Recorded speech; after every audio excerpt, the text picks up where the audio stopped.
আজকে আপনাদের দেখাবো বাংলাদেশের সবথেকে বড় মিষ্টি কোলবালিশ মিষ্টি কিভাবে তৈরি করা হয়। দেখতে আমাদের ভিডিওর সাথে থাকুন। প্রথমেই খাঁটি গরুর দুধ মাটির চুলায় জাল দেওয়া হয়, তারপর কাপড়ে ছাঁকুনিতে ছাঁকা হয়।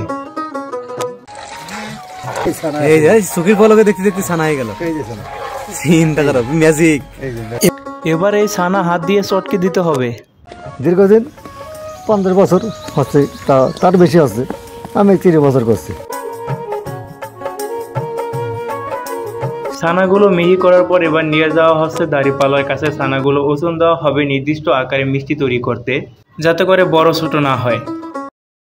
এইটা হবে 2 কেজি, আর এইটা হাফ কেজি। এটা হাফ কেজি, এটা আছে 1 কেজি, এটা 1 কেজি। এবার বড় কড়াইটি নিয়ে যাওয়া হচ্ছে চুলায় মিষ্টি ঝোল তৈরি করার জন্য। ঝোল বানাতে হলে পূর্বের ঝোল একটু প্রয়োজন হয়। এই দুধটা দেওয়া লাগবে, নইলে এই রস ফসাবে না।